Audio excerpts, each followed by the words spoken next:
ऐसा लगा ना। लेकिन अभी मैं प्रारंभ करती हूँ कि सबसे पहले इस HN पब्लिक स्कूल के बहुत ही आदरणीय पवन सर जी को मैं प्रणाम करती हूँ और आपको भी प्रबंधक साहिबा को बहुत ओजपूर्ण भाषण दिया आपने। आप दोनों का मैं आभार व्यक्त करती हूँ कि आपने ये अवसर दिया समारंभ फाउंडेशन को कि वो इस प्रकार से बच्चों से जुड़ सके, बच्चों को अपनी बातें, अपनी मन की बातें बच्चों के हृदय में स्थापित करने का प्रयास कर सके। फिर मैं आभारी हूँ बहुत ही आदरणीय प्राचार्य जी का, बहुत ही विनम्र, बहुत ही मधुर वाणी की धारण करने वाली शिक्षिकाओं का।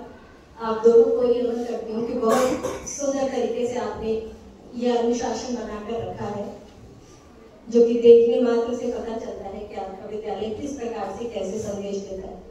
पुनः मैं यहाँ स्वागत करती हूँ समारंभ फाउंडेशन के जिला अध्यक्ष जो हैं और उपाध्यक्ष सदस्यगण का, जो इस कार्यक्रम में उपस्थित है। और बहुत ज्यादा प्यार, बहुत ज्यादा धन्यवाद, बहुत ज्यादा आभार, बहुत ज्यादा दुलार, ये सब ज्यादा किधर जा रहा है आपकी तरफ, ये नन्हे मुन्ने प्यारे बालक और बालिकाओं को जो इतनी देर से एक ही अवस्था में बैठकर ऐसी बढ़िया बातें बिना जमाई लिए सुने जा रहे हैं।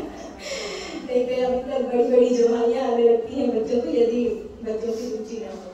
और एक धन्यवाद बनता है हमारे बहुत ही प्रिय बंधु जो सभी चीजों को संजो रहे हैं कैमरे में, कि हम बाद में भी इनको देखकर सुनकर कुछ सीख सके, कुछ प्रेरित हो सके, थोड़ा मुस्कुरा सके, क्योंकि ये भी आवश्यक है। इन सब के बाद पुनः आज का विषय पर आती हूँ। आज का दिवस बहुत ही सुंदर दिवस है, राष्ट्रीय बालिका दिवस। राष्ट्रीय है, इसे भारतवर्ष में मनाया जाता है और इसके संदर्भ में बात आती है उस एकमात्र महिला प्रधानमंत्री की। कौन है? उन्होंने आज की ही तिथि में सर्वप्रथम प्रधानमंत्री के रूप में शपथ ग्रहण किया था।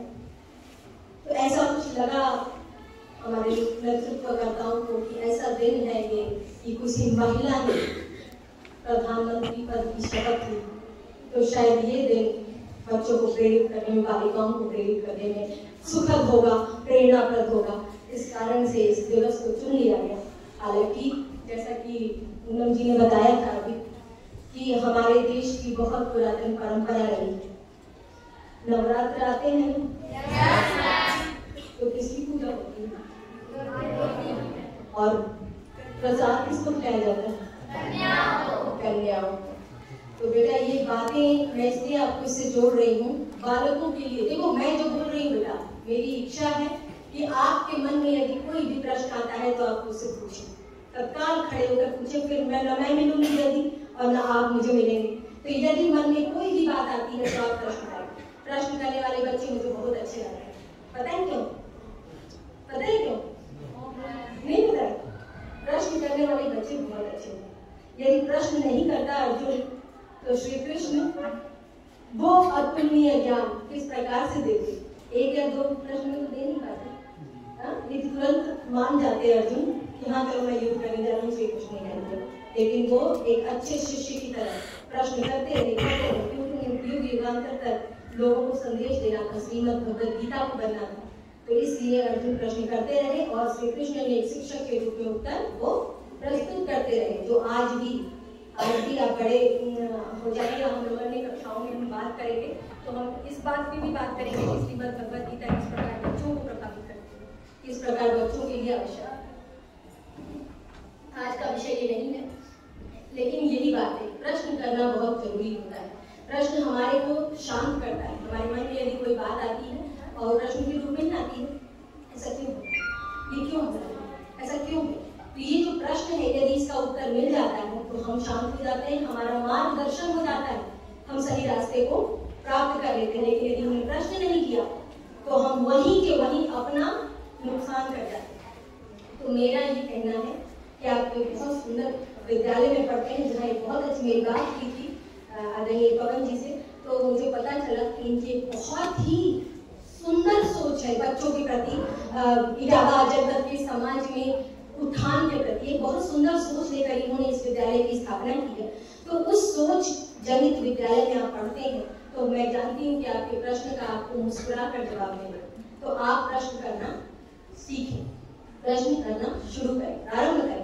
प्रश्न करना, संकोच को भी त्याग करें। जो आपके अंदर संकोच है, कोई बात आती है, अभी भी आ रही होगी बहुत सारी बात, लेकिन वो संकोच आपको रोकता है। संकोच राक्षस, बहुत बड़ा राक्षस मन में रहता है, वो पकड़ लेता है, नहीं मत पूछो, अरे यार कोई क्या करेगा, कैसे पूछे, शब्द कहाँ से है, क्या पूछे। तो इन सब चीजों से जीत कर आपको निकलना है और प्रश्न करना है। क्योंकि जब प्रश्न करेंगे और उसका उत्तर आपके शिक्षकों के माध्यम से या आपके अभिभावकों के माध्यम से या समाज में जो भी लोग हैं जिनसे आप प्रश्न कर रहे हैं मुझसे, तो मेरे माध्यम से जो बात जाएगी वो मेरा अनुभव होगा।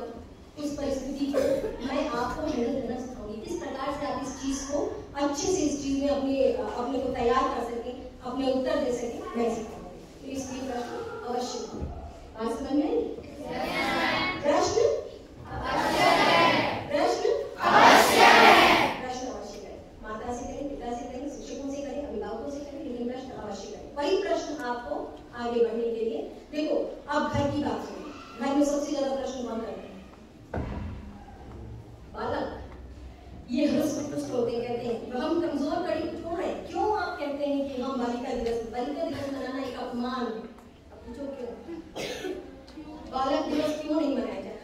क्योंकि उन्हें आवश्यकता नहीं, वो समुचित उत्थान उनका हो रहा है।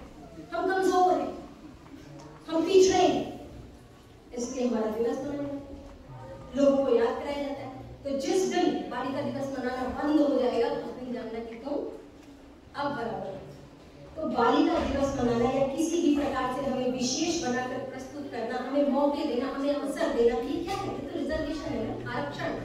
हमें आरक्षित किया जा रहा है कुछ विशेष समय, कुछ विशेष स्थान, कि हम थोड़ा सा और हमें समय मिले, हमारा मूल्य बढ़े और हमें लोग सुनने का प्रयास करें। जबरदस्ती दिखाया जा रहा है कि बैठिए आज महिला दिवस है, बैठिए बालिका दिवस है। ऐसी कैसी स्थिति? हम इस तरह की चर्चा सामान्य रूप से भी तो कर सकते हैं बिना किसी दिवस के, लेकिन बालिका दिवस होना ये अभिशाप है बालिकाओं के लिए, महिलाओं के। महिला दिवस होना भी अभिशाप है, ये मेरा मानना इसलिए है क्योंकि जब तक ये दिवस है ये हमें याद दिलाने के लिए कि हाँ पूरे साल बीत गए, अब फिर से आओ, महिलाओं का सम्मान करो, खोजो वो महिलाएं कौन कर रही हैं और वो कौन होंगी, इक्का दुक्का की उंगलियों। जब महिला दिवस की बात होगी, किसी भाषण में बैठोगे ना तो फिर नाम गिनाना शुरू होगा। पहला नाम है इंदिरा गांधी। इंदिरा गांधी के बाद का दूसरा नाम कहाँ रह गया? दूसरा नाम कहाँ है वो? बोलो। उदाहरण हाथों पे। कल्पना चावला आखिर कितने दिनों तक हम एक एक उदाहरण लेकर चलेंगे? ये बता रहा है कि हम पीछे हैं। और कल्पना चावला उदाहरण हमें तभी तक प्रेरणा दे सकता है कि हाँ वो भी एक बेटी थी, भारत की बेटी थी, जिसने तमाम संघर्ष करके उस स्थिति में अपने आप को मजबूती से वहां पर अपना स्थान बनाया कि आज भी उसके उदाहरण दिए जा रहे हैं। लेकिन सिर्फ एक ही नाम क्यों नहीं आपका नाम, क्यों नहीं हमारा नाम, क्यों नहीं आपका नाम? क्यों? कारण है संकोच। उस संकोच ने हमें इस तरह बांध रखा है कि हम अपनी बात ही नहीं कहना चाहते, हमारे पास कोई उद्देश्य नहीं। सच बताएं तो महिलाओं के पास ज्यादातर उद्देश्य विहीन कार्य करते हैं। क्यों? इसका भी कारण, हर चीज का तो कारण होता है ना। ये बताओ बच्चों, चलो माइक नहीं काम कर रहा है, कोई बात नहीं, मेरी आवाज जा रही होगी। तो ये बताओ, बच्चे को कह रहे हैं, बालकों को, कि घर जाकर आप अपनी मम्मी से कभी ये पूछते हैं, कभी किसी बात पे विचार